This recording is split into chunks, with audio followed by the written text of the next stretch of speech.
আসসালামু আলাইকুম রহমতুল্লাহ।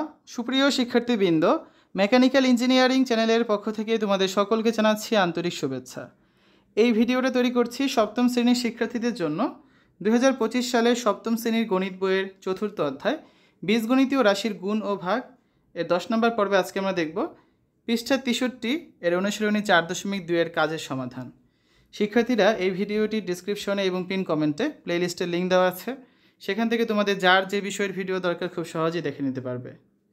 63 পৃষ্ঠার উদাহরণ 20, এক্স পাওয়ার 4-1কে এক্স স্কোয়ার প্লাস 1 দ্বারা ভাগ করো। তো এখানে রাশি দুটি এক্সের ঘাতের অধক্রম অনুসারে সাজানো আছে। তাহলে এক্স স্কোয়ার প্লাস 1 দ্বারা ভাগ করছি কাকে? এক্স পাওয়ার 4-1কে। তাহলে এক্স স্কোয়ার দ্বারা এক্স পাওয়ার 4কে ভাগ করলে আমরা কী পাচ্ছি? X square. এখন এক্স স্কোয়ার দ্বারা আবার এই পুরোটাকে আমরা গুণ করব। তাহলে এক্স স্কোয়ার গুণ করলে পাচ্ছি এক্স পাওয়ার 4 প্লাস এক্স স্কোয়ার আর 1 গুণ করলে পাচ্ছি এক্স স্কোয়ার। তাহলে বিয়োগ করলে এটা হয়ে যাবে মাইনাস, এই প্লাসে মাইনাস এটা কাটা যাবে, এখানে থাকবে কত? Minus x square. তাহলে কী থাকছে? Minus x square -1। এখন এই এক্স স্কোয়ার দ্বারা যদি আবার আমরা এই মাইনাস এক্স স্কোয়ারকে ভাগ করি তাহলে কত পাচ্ছি? -1। এখন এই -1 দ্বারা আবার এই পুরোটাকে গুণ করব। তাহলে মাইনাস এক্স স্কোয়ার -1, মাইনাসটা হয়ে যাবে প্লাস, এই মাইনাসটা হয়ে যাবে প্লাস। তাহলে এটা কাটা যায়, থাকে কত? 0। তাহলে আমাদের ভাগফল কত বের হচ্ছে? X square -1। ঠিক আছে, তিনটা কাজ আছে। এই পর্যায়ে আমরা এই তিনটা কাজের সমাধান করব। কাজ 1, 2m² - 5mn + 2n² 2m - n দ্বারা ভাগ করো। পাঠ্য বইয়ের 63 পৃষ্ঠার কাজ। তাহলে এখানে ভাজ্য ও ভাজক উভয়ই m এর ঘাতের অধক্রম অনুসারে সাজানো আছে। তাহলে 2m - n দ্বারা ভাগ করছি কাকে আমরা? 2m² - 5mn + 2n²কে। তাহলে 2m দ্বারা 2m² ভাগ করলে কি থাকবে? একটা m থাকবে। এখন এই m দ্বারা এই পুরোটাকে আমরা গুণ করব। ঠিক আছে, তাহলে m × 2m মানে কত? 2m² মাইনাস m × n মানে কত? -mn। তাহলে এটা হয়ে যাবে মাইনাস, এই মাইনাসটা হয়ে যাবে প্লাস। তার মানে এই দুটো কাটা যায়। -5mn আর +mn যোগ করলে কত হচ্ছে? -4mn। সাথে বাকি থাকে কত? +2n²। এখন এই 2m দ্বারা আবার -4mnকে যদি ভাগ করি কত থাকবে? -4কে 2 দ্বারা ভাগ করে থাকবে 2 আর থাকবে n, তার মানে -2n। এখন এই -2n দ্বারা হচ্ছে আমরা এই 2m - nকে আবার গুণ করব। তাহলে -2n আর 2m গুণ করলে কত হবে? -4mn। মাইনাসে মাইনাসে প্লাস, 2n আর n গুণ করলে হবে 2n²। মাইনাসটা হয়ে যাবে প্লাস, প্লাসটা হয়ে যাবে মাইনাস, এটা কাটা যায়, থাকবে কত? 0। তাহলে আমাদের ভাগফল কত বের হচ্ছে?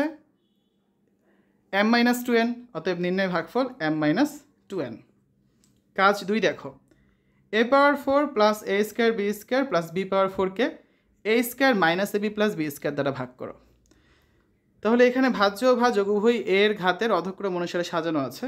প্রথমে 4, তারপর 2, তারপর হচ্ছে 0, তারপর 2, তারপর 1, তারপর 0, মানে ঠিকমতো সাজানো আছে। তাহলে a² - ab + b² দ্বারা ভাগ করছি কাকে? a power 4 + a² b² + b পাওয়ার 4কে। তাহলে a² দ্বারা a পাওয়ার 4কে ভাগ করলে কী পাচ্ছি আমরা? a² পাচ্ছি। এখন এই a² দ্বারা হচ্ছে আমরা এই পুরোটাকে গুণ করব। তাহলে a² গুণ করলে হচ্ছে a পাওয়ার 4 মাইনাস a² আর ab গুণ করলে হচ্ছে -a³ b, a² b² গুণ করলে হচ্ছে +a² b²। তাহলে বিয়োগ করলে এটা কাটা যাবে, থাকবে কত? এই মাইনাসটা হয়ে যাবে প্লাস। তাহলে +a³ b, তারপরে বাকি থাকছে কত এখানে? +b পাওয়ার 4। ঠিক আছে,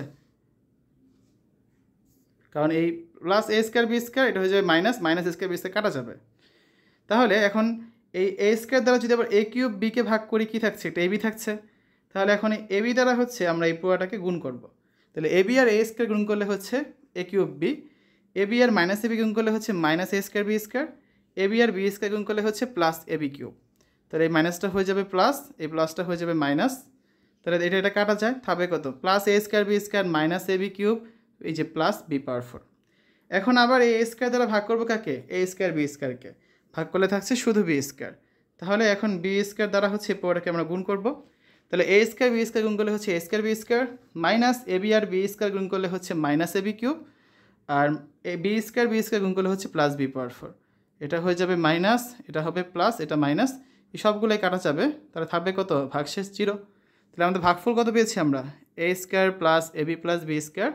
এটাই হচ্ছে নির্ণয় ভাগফল। 3 নম্বরটা দেখো, 81p পাওয়ার 4 + q পাওয়ার 4 - 22p² q²কে 9p² + 2pq - q² দ্বারা ভাগ করো। তো এটা সাজানো নেই। এখানে ভাজ্য ও ভাজক উভয়কে p এর ঘাতের অধক্রম অনুসারে সাজিয়ে পাই। ভাজ্য 81 পি পাওয়ার 4, তারপর আসবে -22 পি স্কোয়ার কিউ স্কোয়ার, তারপর প্লাস কি পাওয়ার 4, কারণ এখানে পি এর ঘাত আছে প্রথমে 4, তারপর এটা 2, তারপর এটা হচ্ছে 0। ভাজকে সাজানোই আছে 9 P square plus 2 P Q minus Q square, p এর ঘাত আছে 2, পি এর ঘাত আছে 1, তারপর পি এর ঘাত আছে 0। তাহলে আমরা ভাজক দ্বারা ভাজ্যকে ভাগ করি, তো 9 P square plus 2 P Q minus Q square ভাগ হচ্ছে 81 P power 4 -22 P square Q square plus Q power 4। তাহলে 9 পি স্কোয়ার দ্বারা যদি আমরা 81 পি পাওয়ার 4কে ভাগ করি, কী থাকছে? 81কে 9 দ্বারা ভাগ করলে থাকবে 9, পি পাওয়ার 4কে পি স্কোয়ার দ্বারা ভাগ করলে থাকবে পি স্কোয়ার, তার মানে 9 পি স্কোয়ার থাকছে। এখন এই 9 পি স্কোয়ার দ্বারা আমরা হচ্ছে এই পুরোটাকে গুণ করব। তাহলে 9 পি স্কোয়ার গুণ করলে থাকছে 81 P power 4, 9 P square plus 2 P Q গুণ করলে থাকছে 9 দুগুণে 18, 81 পি কিউব কিউ, আর 9 P square minus Q square গুণ করলে থাকছে -9 পি স্কোয়ার কিউ স্কোয়ার। তাহলে এটা হয়ে যাবে মাইনাস, এটা হবে মাইনাস, এটা হবে প্লাস, এই দুটো কাটা যাবে। তাহলে মাইনাস এখানে থাকছে কত? -81 পি কিউব কিউ, আর -22 পি স্কোয়ার কিউ স্কোয়ারের সাথে +9 পি স্কোয়ার কিউ স্কোয়ার যোগ করলে থাকছে -13 পি স্কোয়ার কিউ স্কোয়ার, আর এখানে বাকি থাকছে প্লাস কি পাওয়ার 4। এখন আবার এই 9 পি স্কোয়ার দ্বারা ভাগ করবো কাকে? আমরা -18 পি কিউব কিউকে ভাগ করলে থাকছে কত? -18কে 9 দ্বারা ভাগ করলে থাকবে -2, পি কিউবকে পি স্কোয়ার দ্বারা ভাগ করলে থাকবে পি, আর সাথে আছে কিউ, তার মানে -2 পি কিউ। এখন এই -2 পি কিউ দ্বারা এই পুরোটাকে আমরা গুণ করব। তাহলে -2 পি কিউ আর 9 পি স্কোয়ার গুণ করলে থাকছে 9 দুগুণে 18 -18 আর পি কিউব কিউ, এটা থাকছে। তারপর -2 পি কিউ আর +2 পি কিউ গুণ করলে থাকছে -4 কিউ স্কোয়ার কিউ স্কোয়ার, আর -2 পি কিউ আর Q square minus Q square গুণ করলে থাকছে মাইনাসে প্লাস 2 পি কিউ কিউ। তাহলে এই দুটো কাটা যাচ্ছে, এই মাইনাসটা যাচ্ছে প্লাস, তাহলে -13 পি স্কোয়ার কিউ স্কোয়ারের সাথে +4 পি স্কোয়ার কিউ স্কোয়ার যোগ করলে থাকছে -9 পি স্কোয়ার কিউ স্কোয়ার। বাকি থাকছে কত? এখানে বাকি থাকছে হচ্ছে +4, এটা হবে প্লাস, আমি ঠিক করে দিচ্ছি, এটা প্লাস হবে, ঠিক আছে, প্লাস কিউ পাওয়ার 4, কারণ এটা উপরে ছিল, মাইনাস হচ্ছে কত? 2 পি কিউ কিউব, এটা ঠিক আছে। তাহলে এখন আমাদের আবার এই 9 পি স্কোয়ার দ্বারা ভাগ করতে হবে -9 পি স্কোয়ার কিউ স্কোয়ারকে।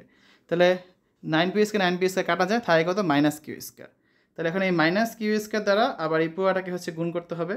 তাহলে মাইনাস কিউ স্কোয়ার আর 9 পি স্কোয়ার গুণ করলে হচ্ছে -9 P square Q square, minus Q square আর 2 পি কিউ গুণ করলে হচ্ছে -2 পি কিউ কিউব, আর মাইনাস কিউ স্কোয়ার গুণ করলে হচ্ছে প্লাস কিউ পাওয়ার 4। এটা হয়ে যাবে প্লাস, এটা হবে মাইনাস, এটা হবে প্লাস, সবগুলোই কাটা যাবে, ভাগ শেষ কত? 0। তাহলে ভাগফল কত পাচ্ছি আমরা? 9 P square -2 P Q minus Q square. অতএব নির্ণয় ভাগফল 9 P square -2 P Q minus Q square, এটাই হচ্ছে অ্যান্সার। তো আগামী ক্লাসে আমরা অনুশীলনী 4.2 এর যেই সমস্যাগুলো আছে এগুলো সমাধান করে দিব। শিক্ষার্থীরা, এতক্ষণ তোমরা দেখেছো সপ্তম শ্রেণীর গণিত বইয়ের 4র্থ অধ্যায়ের অনুশীলনী 4.2 এর 63 পৃষ্ঠার কাজের সমাধান। আশা করি আজকের এই ভিডিওটি তোমাদের কাছে ভালো লেগেছে। আমাদের চ্যানেলের অন্যান্য ভিডিওগুলো দেখার আমন্ত্রণ জানিয়ে আজ এখানে বিদায় নিচ্ছি। আল্লাহ হাফেজ।